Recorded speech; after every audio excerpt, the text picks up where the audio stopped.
Hey Gearheads, and welcome to Garage Talk. I'm Corey, and that is the first all-electric Toyota product. That is the Toyota bZ4X. This is the limited trim. In this video, I'm going to take you on a quick tour. Stay tuned.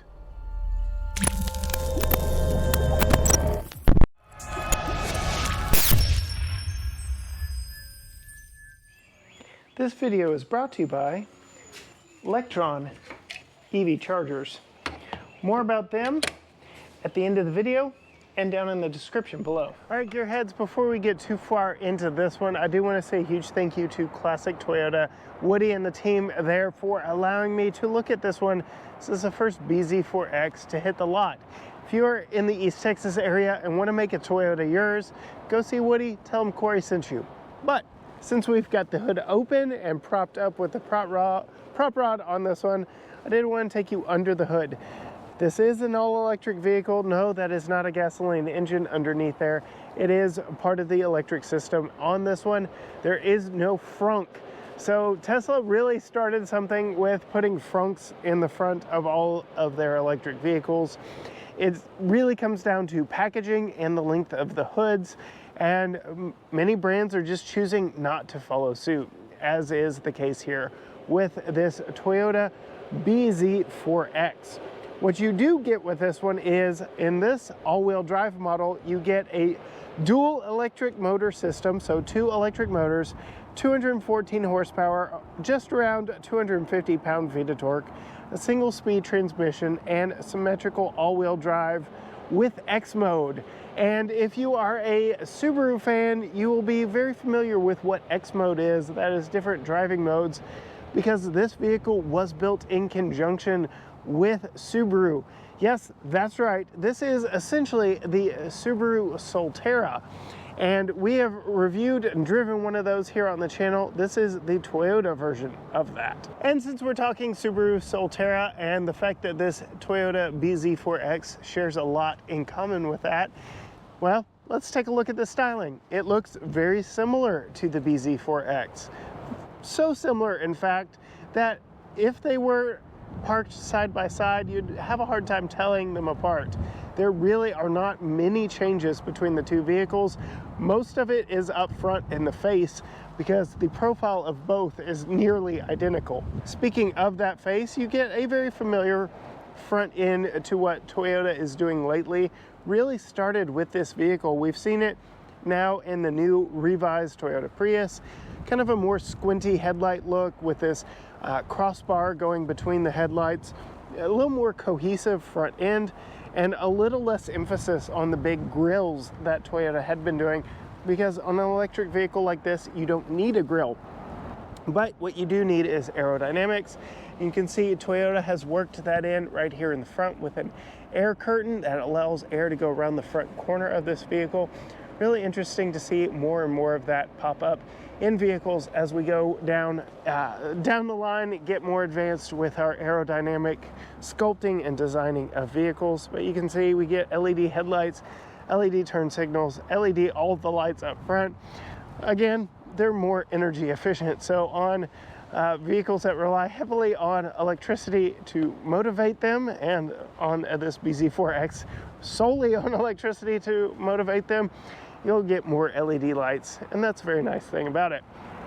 Since this is an electric vehicle, we do get an electric vehicle charge port, which, got to remember how to open it, right here on the front. So if you're charging at home, you get your J1772 plug right there, and then you can get your CCS port right there.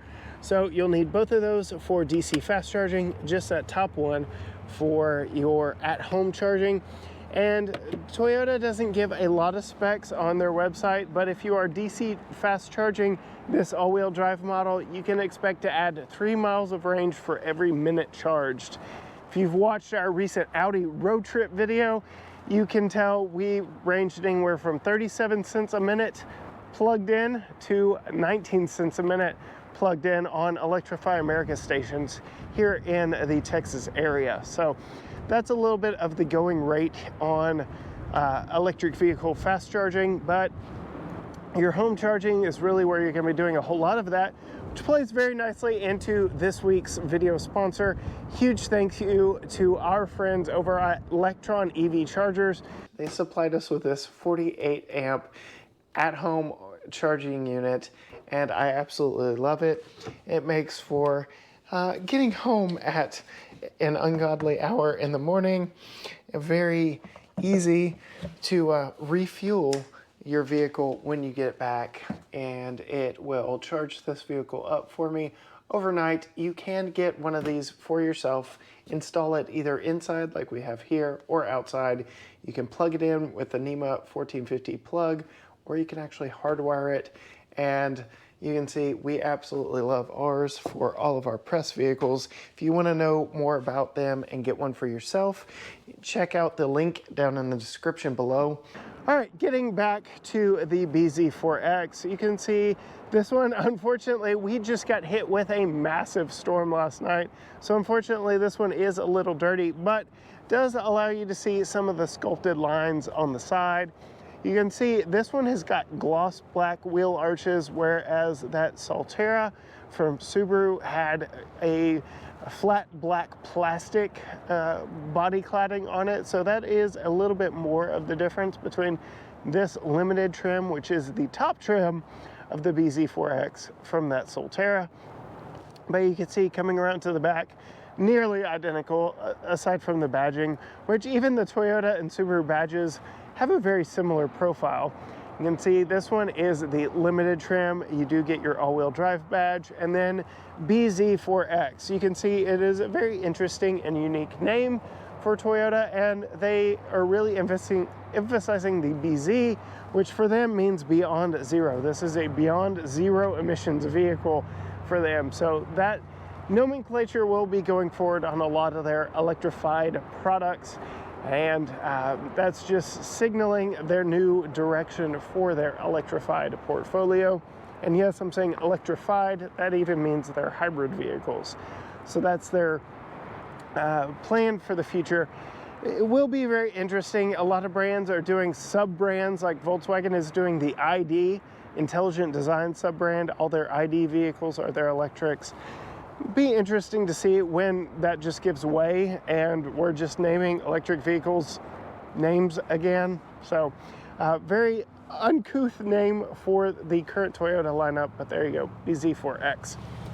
Talking about aerodynamics up front, you get even more back here in the back with this dual winged spoiler on the back of the rear glass, and then you do get a little spoiler back here on the back of the hatch. You know, Toyota does a lot with aerodynamics, even on their gas vehicles, so it's no surprise to see some aerodynamic trickery here on this one. We do get a power opening rear hatch on this one that opens nice and wide. You can see, I'm going to go ahead and show you, I'm 5'10". I've got plenty of room underneath it. This opens just as wide as a Chevy Tahoe that I've tested recently, so very wide opening, but you can also see that is where the buttons are. So if you want to open it, you're probably going to want to be using the kick to open feature if you're a little vertically challenged when it comes to closing that. So looking in here, very nice storage space. You do have a 60/40 split bench rear seat. Those seat backs do fold down, but you have to do it from up there or lean forward to do it from back here.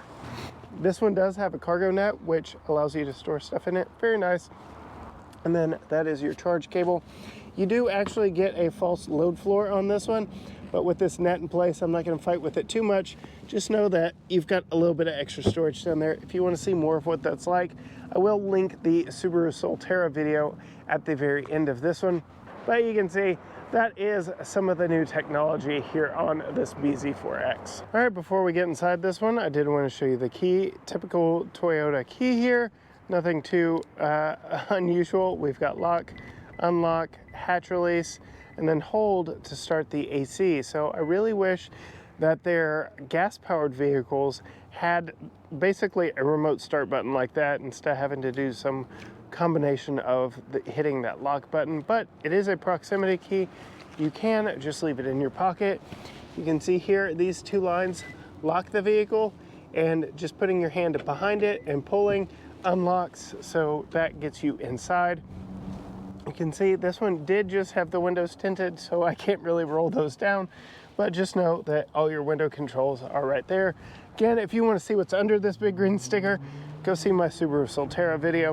You can see we've got a little bit of bottle storage there in the door. Very comfortable seats, StarTech seats. So it is not real leather. It's a sustainable synthetic material. It is very comfortable.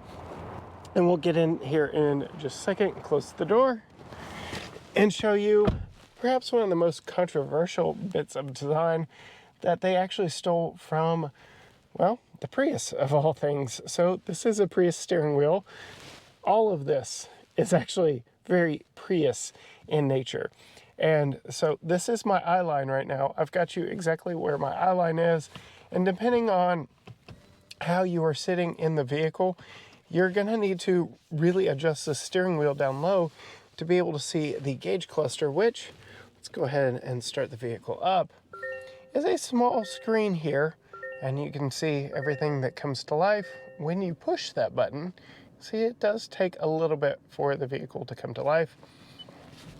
But here is the new infotainment. Very wide landscape screen there, but yeah, we're talking about this screen right here, your driver information. It gives you everything you need to see, but you're going to be looking over the steering wheel. And I typically, well, I drive with my left hand. That's a little bit of a problem for me, how I normally drive and cruise. So I'm going to be doing a little more of this versus that, or maybe some of this. But even still, the fact that that is how you have to see the gauge cluster is not my favorite, but once you get used to it, if you owned this vehicle, I could definitely see that becoming a non-issue rather quickly, unless you just can't find the right situation here with the steering wheel. But yes, Prius steering wheel, very Prius-like controls in here for a lot of different things, but the rest of the interior does just borrow heavily, if not exactly, from that Subaru Solterra, down to the materials here on the dashboard, which are a little bit of a very interesting cloth material up here.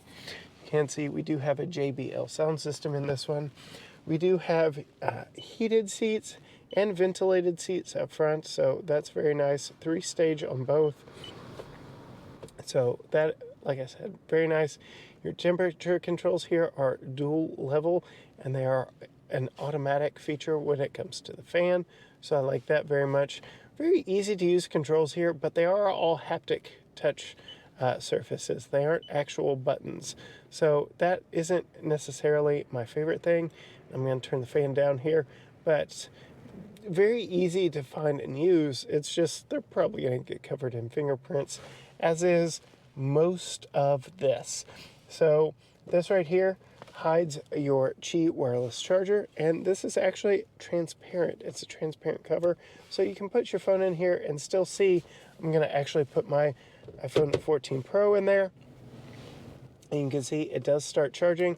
Close it up, I can still see my phone in there, so if I were to get a message, I could see it light up underneath there, so that's nice. You do get a USB-A port in here, so I don't know why you would have a phone in here not charging, or maybe you're just charging someone else's phone, maybe setting it here in the cup holder. I don't know. So other than that, you do have a lot of gloss black here. You've got your controls up here for your drive mode, so your regenerative braking button right here, auto hold at stop, your electronic parking brake, can turn it into eco mode, and then again, X mode, reminding you that yes, this is a shared platform with Subaru, so you can do deep snow mud or snow and dirt. Those are your two X mode buttons, or you can turn it off. And then you've got your traction control and your camera view button. So again, this is Toyota's new infotainment system. It does a quick perimeter scan. I can't control this other than pausing it right here, but it does show you all the way around your vehicle, and that's just when you hit the button right there. Once it gets done with that scan, then it gives you a bird's eye 360. So very nice, but if I were to put it in reverse, you would see I get that 360 as well as the view out the back right there. If I were to put it in drive, it just goes back to your normal screen there. And then that takes us to this shifter. You can see it says push and rotate. So again, there's reverse, push, rotate, there's drive, and then park is your button right there. Back here we've got 2 cup holders, and then we've got a sliding center console that can cover up those 2 cup holders. So depending on where you want your armrest, and there's a little spot there you could put a phone, but no power that I can see in there because all the power is actually underneath here. So we got a cigarette style lighter plug right there, a USB-C port right here, and there is actually, see if I can get you down low enough, one over there as well. And then nice storage underneath here. It does go all the way through, and it is carpeted. So if you put something down here, it's not going to rattle or be too hard. There is a spot up front here, and see if I can get where you can kind of set your phone in and let it charge and just be out of sight, out of mind. The overall look in here is very nice. Again, we get this material here, cloth material on the dashboard. But again, very similar to the Subaru Solterra, on which this shares a platform. Very nice front seats. Again, they are very comfortable. I'm sure we'll talk a little bit more about them while we're driving. Mine is over here on the driver's seat is a power, but this is a manually sliding forward and aft seat here on the passenger side. Even on the Top Trim Limited, you get a manual moving passenger seat with a power driver seat. So that's a very interesting note there. But let's take a look at what the back seat is like.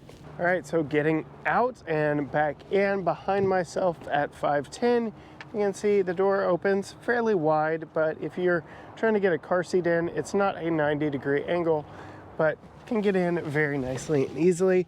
It is a slightly taller vehicle, so you don't sit down quite as low. It is, again, an SUV after all. The platform does have 8.3 inches of ground clearance, so that's nice. You can see sitting behind myself, I've got plenty of room, and I do have a mat pocket on both sides right here, but a nice cutout on the backs of the seats too to give me more room. I will note that I feel a little low, like the angle of my legs. My knees are up a little bit higher than I think normal SUVs would be, but that's just something to note. You can see I'm still very comfortable back here. Got plenty of legroom, even though we've got a dual pane or a split look sunroof here. So it is actually one long roller shade, and you can see this is a structural support splitting that, making it look like a dual pane sunroof skylight. We'll open that here in a little bit. You can see seats back here are very nice. Again, I mentioned they were 60-40 split with your fold down center armrest here, 2 cup holders, nice place to rest your phone if you wanted it. This actually doesn't flop all the way to the seat bottom, so I like that a lot. Very comfortable seats back here. We do get more power back here in USB-Cs with 3-mode outboard heated seat bottoms and vents back here on the back of the center console. So very nice there as well. But that's enough sitting in it. Let's actually hook the cameras up and take this one for a quick drive. Getting in the the Toyota bZ4X. I had to. You can see voice recognition in there. So setting off, it is very easy. The things we absolutely love about electric vehicles here on the channel is just how effortless the power comes. You don't have to wait for a transmission or the right set of RPMs. You don't have to worry about any of that. You just get in it and it just goes. It goes effortlessly, smoothly, and very quietly down the road. This is not meant to be a crazy EV. This is meant to be your first EV. So if you're probably stepping in from a hybrid RAV4, this would be something that is meant to be very familiar to you. Yes, there are some electric vehicle things like that regenerative braking and some other electric specific things. Again, you have to charge this vehicle. If you don't, you don't go. Very familiar design in here. Again, going back to the links with the Toyota Prius. Everything right here feels very modern Toyota Prius. And once you get used to the placement of everything, I think you'll be just fine. But all around, it would feel very familiar to anyone who's driven a modern Toyota product. especially a modern electrified Toyota product. And it rides like a much bigger, much heavier vehicle than you would expect in this size class, because again, batteries, they're kind of heavy and they're set down low, lowering the center of gravity of this vehicle and really making this ride very large and very smooth. You know, aside from the window stickers on both sides, visibility out of this is very good. The rear window is massive. This rear view mirror is massive. So I've got no sightline issues all the way around. It is very quiet because I don't have a lot of explosions happening there in front of me. I just have electric power available right when I need it, and it's rather quick. I mean, it's no slouch. It's very good for a vehicle in this size class. This would be a great city commuter with a range of, I'm staring at 220 miles. The window sticker says 222. Yes, this could use maybe 100 more miles of electric range if I were to use it in my daily life here in East Texas. Texas is a big state. Anywhere we go, we're going to be driving for a while. I did recently road trip an Audi Q4 Sportback e-tron with similar range to this. And yes, just limited if I were going to use it for a regular road trip vehicle. For me and my family in our current life situation, I could use a little bit more range, but my goodness, this thing is plenty quick for a small little four-door crossover SUV. It makes for a fun vehicle navigating around town for sure. This would be a very familiar, very fun next step for you in Toyota's electrification program. All around, it's a very good vehicle. I can see once you get used to this aspect of it, which again is also in the Toyota Prius, I think you will be very satisfied with this 2023 Toyota bZ4X. If you want to see us review one of these for a full week, let us know down in the comments below. We'll pass your comments along to Toyota, see if we can't get one of these in our driveway for a full week's worth of testing. But for this daily loaner from a classic Toyota here in Tyler, Texas, I can see how this would be a very easy vehicle to transition into. If you want to see more from us, hit all the buttons down below. Like, subscribe, comment, follow, ring the bell, all those things to let the algorithms know to show you more of our content when it posts. Or you can find us on all social media platforms: Facebook, Instagram, Twitter, TikTok, YouTube. Everything is at GT Garage Talk. Or you can read more about this and other vehicles we've tested by going to gtgaragetalk.com. As for me, in this 2023 Toyota bZ4X in the top limited trim, I'm going to have to take this one back to the dealership. But until next time, gearheads, bye.